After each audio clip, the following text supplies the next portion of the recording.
Shalom, selamat pagi. Salam dalam kasih Tuhan kita, Yesus Kristus. Apa kabar teman-teman terkasih? Semoga sehat semua ya.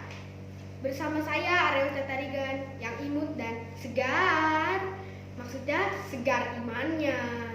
Saat ini saya berdiri di sini untuk menyampaikan kebenaran firman Tuhan yang diambil dari Roma 12 ayat 1 sampai 2. Roma 12 ayat 1 sampai 2.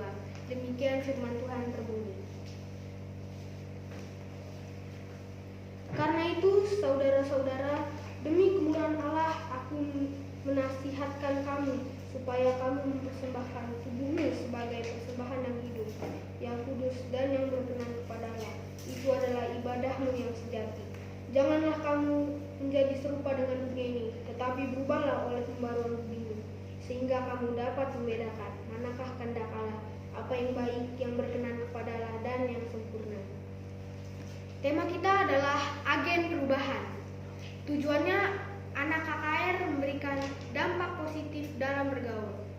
Pada Roma 12 ayat 1, bahwa yang harus dipersembahkan pada Allah itu adalah tubuhmu.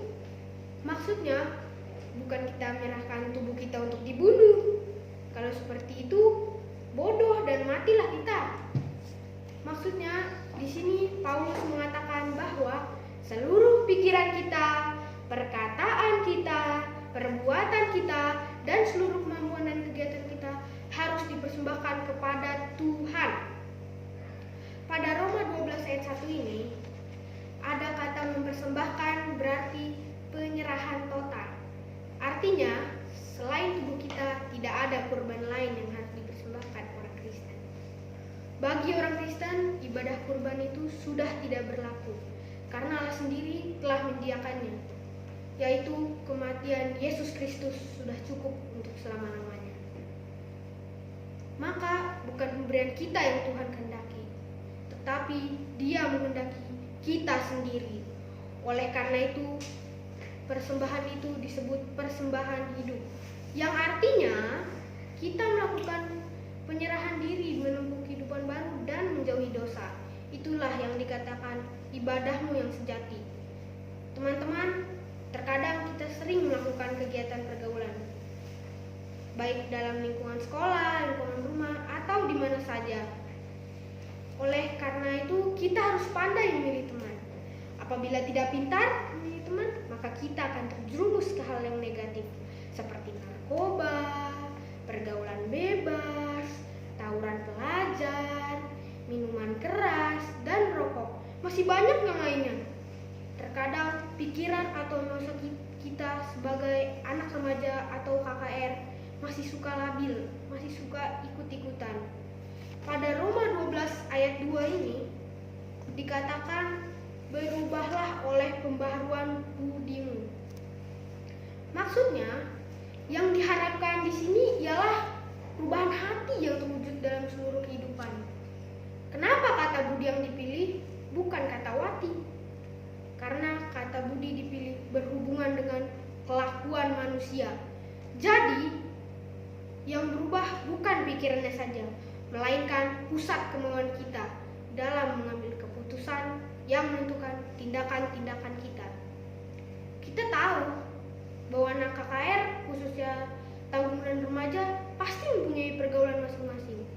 Tetapi di dalam pergaulan itu, kita jangan mempunyai kelakuan atau kemauan suka emosi, tidak sabar, munafik atau berkata dusta, tidak bertanggung jawab, selalu ingin melawan, selalu ingin menunjukkan kebanggaan diri atau sombong, kurang bertanggung jawab, rasa malas, ingin mencoba hal negatif. Contohnya, sudah tahu narkoba itu tidak baik, tapi ingin dicoba-coba, akhirnya terjerumus.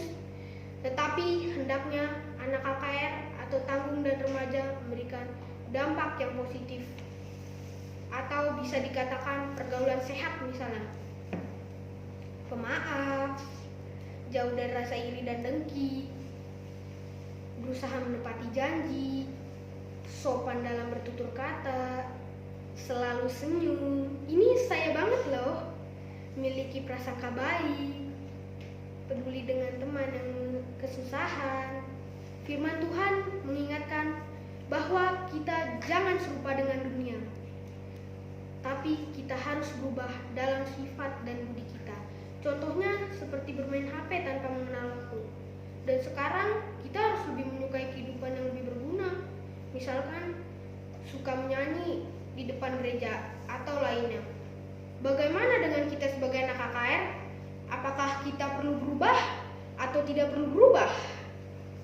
Perubahan adalah hak setiap orang, termasuk anak KKR Cibinong. Namun, mungkin ada anak KKR yang tidak mau berubah. Inilah yang saya bisa katakan. Anak yang ketinggalan zaman atau kuno dalam kehidupan. Kita tahu bahwa Yesus adalah agen perubahan, agent of change yang sejati.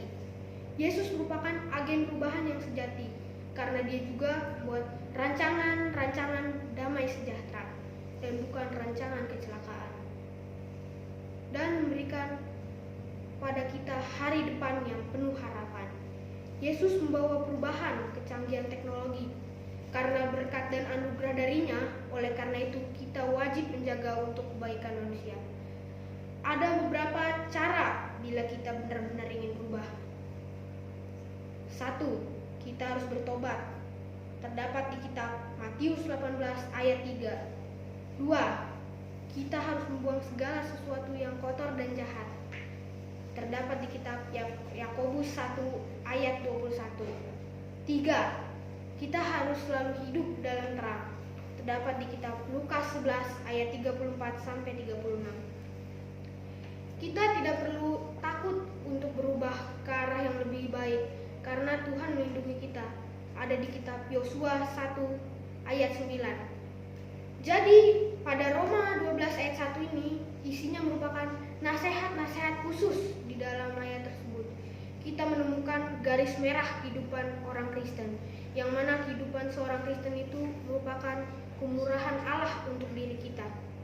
Demikian khotbah saya hari ini. Saya ada pantun. Pisau diasah pagi-pagi, bawa ke kebun untuk membabat. Berakhir sudah khotbahku ini, semoga bisa memberi manfaat. Sampai jumpa lagi. Tuhan mengasihi kita semua. Amin.